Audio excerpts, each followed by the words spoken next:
বন্ধুরা, লক্ষ্মীর ভান্ডার কি তাহলে বন্ধ হতে চলেছে? এবং আজকে হচ্ছে মে মাসের 7 তারিখ, এখন পর্যন্ত তাদের অ্যাকাউন্টে লক্ষ্মীর ভান্ডারের টাকা ঢোকেনি।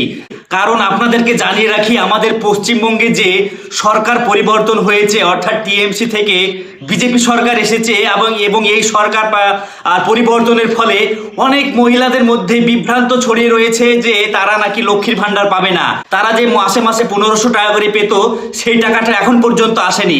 তো অনেকেই বিভ্রান্ত হয়ে আছেন এবং অনেকের মন খারাপ, অনেক মহিলাদের মন খারাপ যে আমরা বোধহয় আর টাকা পাবো না।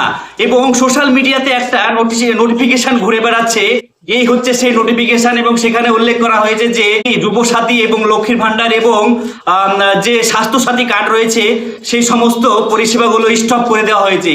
অর্থাৎ নতুন সরকার যতদিন না বসছে ততদিন কোনো সিদ্ধান্তে আসা যাচ্ছে না যে এই লক্ষ্মীর ভান্ডার মহিলারা পাবে কি পাবে না।